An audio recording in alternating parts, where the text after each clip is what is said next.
আমি আজি প্ৰতিবাদী এটা কাৰ্যসূচী লৈছিলোঁ আমাৰ অসম প্ৰদেশ কংগ্ৰেছ কমিটি নিৰ্দেশনা মৰ্মতে। আমাৰ অসমৰ কেবিনেট মন্ত্ৰী অশোক সিংঘালে আমাৰ কংগ্ৰেছ দলটোক জন্তুৰ লগত তুলনা কৰিছোঁ।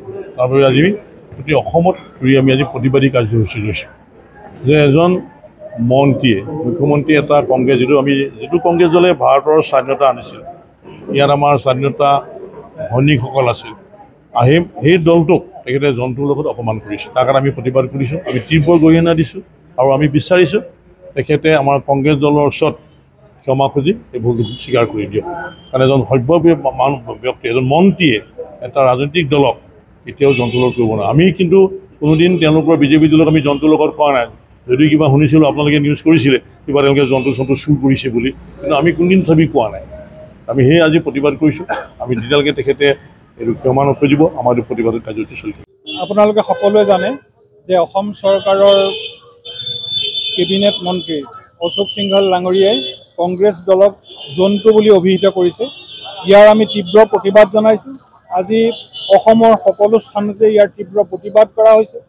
অশোক সিংঘাল ডাঙৰীয়াই কংগ্ৰেছ দলক জন্তু কোৱাৰ লগে লগে ইয়াৰ লগতে আমাৰ যিসকল কংগ্ৰেছৰ সেনানী আছিলে, স্বাধীনতা সংগ্ৰামী আছিলে, যিসকল শ্বহীদ হৈছিলে, গোটেইখিনি আজি ইয়াত এই জন্তুক লৈ পৰ্যবেক্ষিত তেখেতে কৰিলে।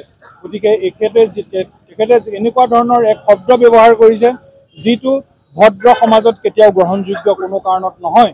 গতিকে আমি ইয়াৰ তীব্ৰ প্ৰতিবাদ জনাইছোঁ আৰু আমি ইয়াৰ পৰা আহ্বান জনাইছোঁ তেখেতে অনতি পলমে নিজৰ ভুল তেখেতে স্বীকাৰ কৰক, নিজৰ দুখৰ বাবে তেখেতে ক্ষমা বিচাৰক।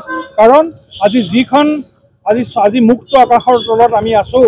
এই মুক্ত আকাশৰ তললৈ আপোনালোকে সকলোৱে জানে যে আমাৰ স্বাধীনতা সংগ্ৰামীসকলে মহাত্মা গান্ধীৰ নেতৃত্বত আজি আমি দেশ স্বাধীন কৰিবলৈ আমি সক্ষম হৈছিলোঁ। আৰু এই স্বাধীন দেশৰ তলত আজি আমি থাকি, স্বাধীন দেশৰ পতাকাৰ তলত থাকি বিভিন্ন দলে বিভিন্ন সময়ত তেওঁলোকে চৰকাৰ গঠন কৰি ৰাইজক সেৱা কৰি আহিছে।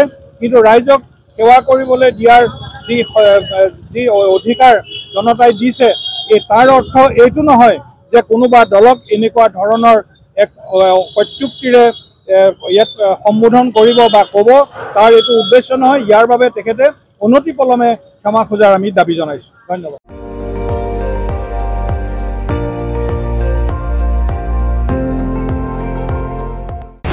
আপুনি চাই আছে ND24, সৰ্বশ্ৰেষ্ঠ নহয় সৰ্বোত্তমৰ দৌৰত।